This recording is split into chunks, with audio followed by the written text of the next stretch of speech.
So first of all, how are you? How are you feeling about the return to football? Feeling good about it. Yeah, it's been a long time coming, and it's going to be nice to get back playing. It's been nice to be training with the lads and get back to not some normality for ourselves, which we're very lucky to be able to do. And there's been a lot of procedures put in place for us to be able to go back to playing football, which we're grateful for and one we're looking forward to. What's the feeling been like amongst the lads over the last few days, would you say? Been really good. Yeah, it's like I say, it's a different time. It's an interesting time with all the protocols that we have to follow around the training ground. It's all different, but we're getting on with it, and we've been enjoying coming to training and being able to do what we do as a job. So, yeah. I don't know how much you saw of the games last night, Villa and Sheffield United, and then City and Arsenal. What did you make of what you saw in terms of, like you say, the protocols, the fact that there was no crowd there, etc., etc.? Yeah, I watched both games. Like everyone, I was excited to see football back on the TV.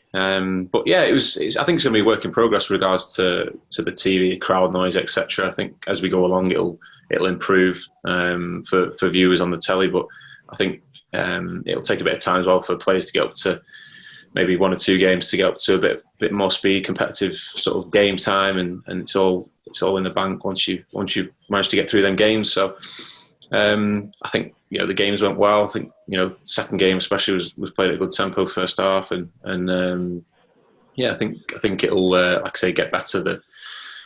As player wise as well, it'll improve for us. We'll get more used to the surroundings and obviously playing competitive football again, which will bode well for the games to come. There were a couple of things that will probably stand out for a lot of people last night. Firstly, the players taking a knee before the game started in support of the Black Lives Matter campaign. What did you make of that? And is that something that the Burnley players are considering? I think every player's considering it and going to be doing it. So we know the Black Lives Matter campaign. It's majority it's against police brutality, but it's a great opportunity for us as players to show that racism doesn't belong in our game, in our society.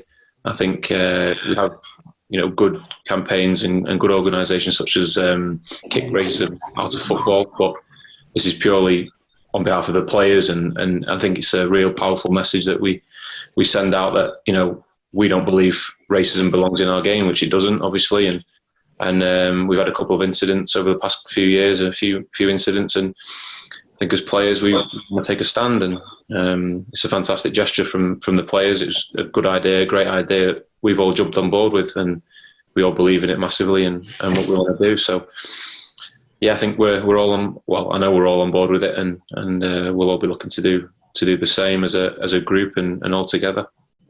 The other thing, of course, was the goal that wasn't in the Hawkeye decision. I mean, you got a feel for the technology, I suppose. The guy saying that it was, a 1 in 6,000 chance for that to happen. But did you look at that and think, oh, blimey, well, the system's not, completely 100%? Well, you say about the technology, but they've also got technology to look at a replay and actually see it goes in. They've got referees on watching the game, and they could watch it. We all saw in the replay, even.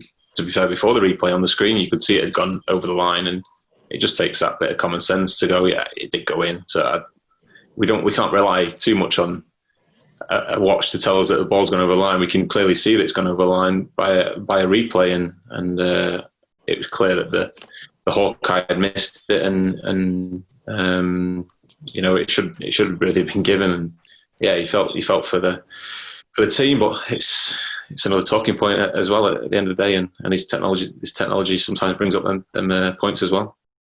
Obviously, you'll have been watching it with a special interest because obviously you're up against Manchester City for the first game back, and they looked in pretty good nick, didn't they?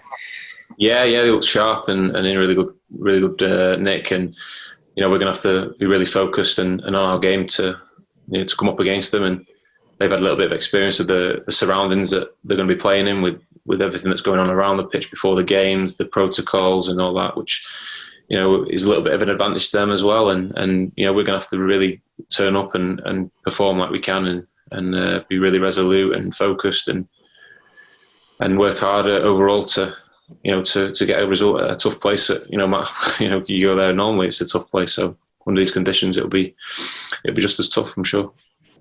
I'll do for me. Thanks very much, Ben. You. Thanks, Fraser. Sam, over to you. Good. Hiya, Ben. Yeah, just going back to the lockdown chat that I imagine you're probably sick of by now. But I mean, how was it for you personally?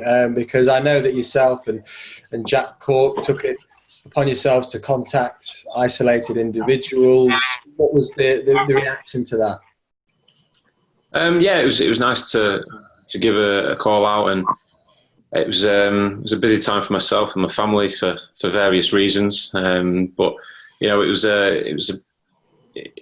enjoyable to be able to get out there and speak to people and to try and do as much as we can. Like I say, I would have liked to have done more, but didn't work out too like that for myself. But yeah, I think you know, it was something that we enjoyed doing for sure. I know Burnley's a club that's always had close community ties, of course, but is it fair to say that the relationship at the moment between players, fans, and even media, that triangle, if you like, is possibly at its strongest that we've seen for quite some time? And if so, why? Yeah, I like to think so, but I guess that's in general life. I think when these things happen, I think people grow stronger and become stronger, and bonds are formed, and you know, I think it's been given a chance to speak to people a little bit more, and yeah, hopefully we've all come a bit closer, realised, you know, what's important, and I think as family, as players, as you know, as like people we work with, I think we're all a little bit more aware of how we need to be with one another, I guess. And how's Barnfield looking at the moment, social distancing wise? It's looking well, to be fair. I mean, we obviously can't go inside in the dressing room and everything, but yeah, we're getting on with it. We're all sort of on board with the protocols, and everyone's been following the guides really well. And I think it's just nice to be back on the pitch, and you know, we turn up in our kit, we put our boots on, we go and train, and you know, it sort of takes you back to when you were a kid, and just doing the simple things, just getting ready for training and going and playing, which has been nice. And in terms of City, is that an ideal fixture to return to? Is it one of them? Is it almost seen as a bit of a free hit? You've had so long to think about it and to look ahead to it, or is it one of those where you think it's probably the opposite? I'll let you know if it's a nice one after the game, but I mean, it's going to be a tough game.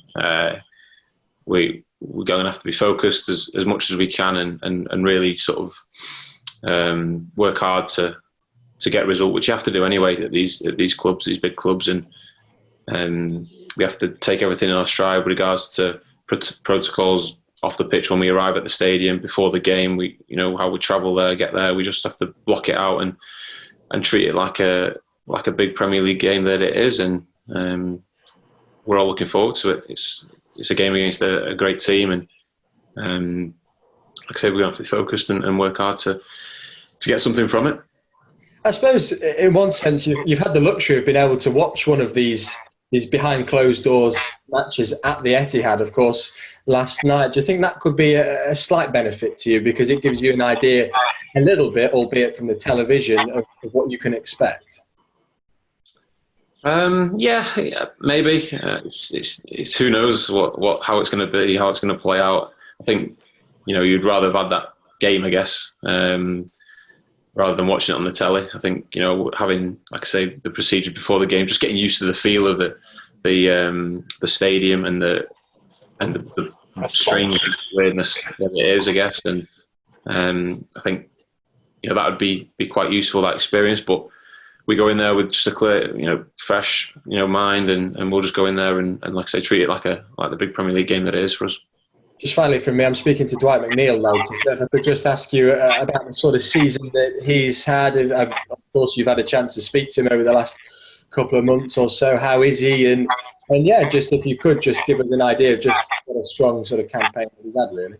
Yeah, you know, I speak about Dwight a lot. You know, I can't speak highly of him enough at the minute. He's been fantastic. He's had a great season. You know, he's gone from strength to strength this season and carried on from where he left off. And he's a valuable member of our squad. He's a young lad, and he brings that bit of youth to our team. And we all enjoy playing with him and watching him. And I'm enjoying watching him grow as well as a player and as a person. I think he's settled in really nicely to the team and to the group, and you can see his confidence growing around the more experienced lads as well. And I think he's got a lot to give and a lot more to show everyone that he can do. So it's exciting for the club and for himself.